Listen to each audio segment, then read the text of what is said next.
अकबर बीरबल की कहानी सोने का खेत। नमस्ते दोस्तों, कैसे हो आप? मैं आपकी दोस्त वंशिका आज अपने नन्हे मुन्ने प्यारे दोस्तों के लिए एक प्यारी सी कहानी लेकर आई हूँ अकबर और बीरबल की। तो चलिए सुनाती हूँ। अकबर के महल में कई कीमती सजावट की वस्तुएं थी, लेकिन एक गुलदस्ते से अकबर को खास लगाव था। इस गुलदस्ते को अकबर हमेशा अपनी पलंग के पास रखवाते थे। एक दिन अचानक महाराज अकबर का कमरा साफ करते हुए उनके सेवक से वह गुलदस्ता टूट गया। सेवक ने घबराकर उस गुलदस्ते को जोड़ने की बहुत कोशिश की, लेकिन नाकाम रहा।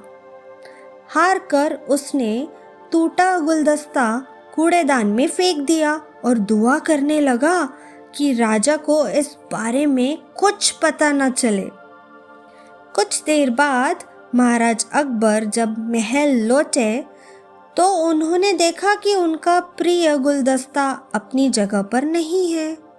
राजा ने सेवक से उस गुलदस्ते के बारे में पूछा तो सेवक डर के मारे कांपने लगा। सेवक को जल्दी में कोई अच्छा बहाना नहीं सूझा तो उसने कहा कि महाराज, उस गुलदस्ते को मैं अपने घर ले गया हूँ ताकि अच्छे से साफ कर सकूं। यह सुनते ही अकबर बोले, मुझे तुरंत वो गुलदस्ता ला कर दो। अब सेवक के पास बचने का कोई रास्ता नहीं था। सेवक ने महाराज अकबर को सच बता दिया कि वो गुलदस्ता टूट चुका है। यह सुनकर राजा आग बबूला हो गए। क्रोध में राजा ने उस सेवक को फांसी की सजा सुना दी। राजा ने कहा, झूठ मैं बर्दाश्त नहीं करता हूँ। जब गुलदस्ता टूट ही गया था तो झूठ बोलने की क्या जरूरत थी। अगले दिन इस घटना के बारे में जब सभा में जिक्र हुआ तो बीरबल ने इस बात का विरोध किया। बीरबल बोले कि झूठ हर व्यक्ति कभी न कभी बोलता ही है। किसी के झूठ बोलने से अगर कुछ बुरा या गलत नहीं होता तो झूठ बोलना गलत नहीं है।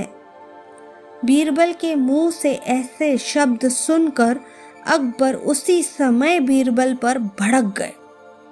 उन्होंने सभा में लोगों से पूछा कि कोई ऐसा है यहाँ जिसने झूठ बोला हो। सबने राजा को कहा कि नहीं, वो झूठ नहीं बोलते। यह बात सुनते ही राजा ने बीरबल को राज्य से निकलवा दिया।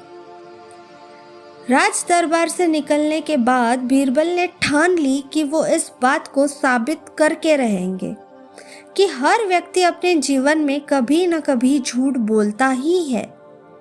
बीरबल के दिमाग में एक तरकीब आई, जिसके बाद बीरबल सीधे सुनार के पास गए। उन्होंने जौहरी से सोने की गेहूं जैसा दिखने वाला बाली बनवाई और उसे लेकर महाराज अकबर की सभा में पहुंच गए।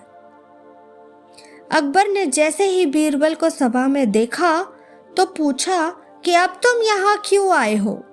बीरबल बोले, जहांपना, आज ऐसा चमत्कार होगा जो किसी ने कभी नहीं देखा होगा। बस आपको मेरी पूरी बात सुननी होगी। राजा अकबर और सभी सभापतियों की जिज्ञासा बढ़ गई और राजा ने बीरबल को अपनी बात कहने की अनुमति दे दी। बीरबल बोले, आज मुझे रास्ते में एक सिद्ध पुरुष के दर्शन हुए। उन्होंने मुझे यह सोने से बनी गेहूं की बाली दी है और कहा कि इसे जिस भी खेत में लगाओगे वहां सोने की फसल उगेगी। अब इसे लगाने के लिए मुझे आपके राज्य में थोड़ी सी जमीन चाहिए। राजा ने कहा, यह तो बहुत अच्छी बात है, चलो हम तुम्हें जमीन दिला देते हैं।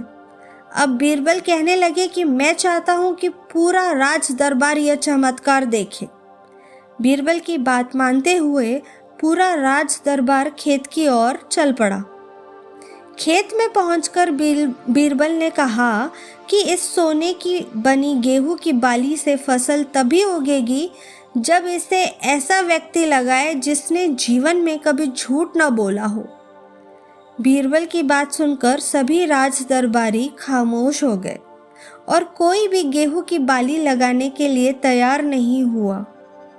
राजा अकबर बोले कि क्या राज दरबार में कोई ऐसा व्यक्ति नहीं है जिसने अपने जीवन में कभी झूठ न बोला हो? सभी खामोश थे।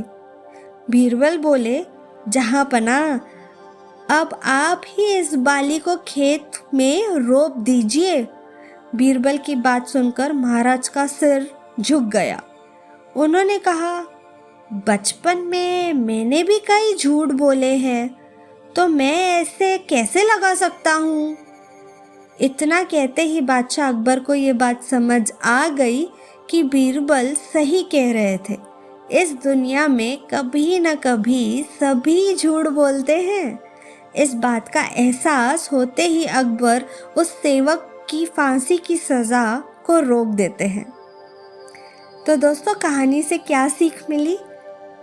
यह कहानी से ये सीख मिलती है कि बिना सोचे समझे किसी को बड़ा दंड नहीं देना चाहिए। हर काम को सोच विचार कर ही किया जाना चाहिए। साथ ही एक छोटे से झूठ की वजह से किसी व्यक्ति का आंकलन भी नहीं किया जाना चाहिए, क्योंकि कुछ परिस्थितियां ऐसी होती है कि लोग झूठ बोल देते हैं।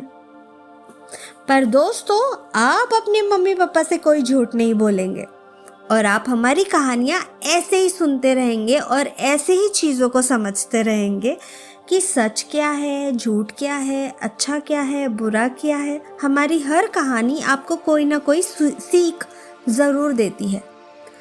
आपको अच्छा बच्चा बनना है, आपको मम्मी पापा से सारी बातें शेयर करनी है। नो झूठ, नथिंग।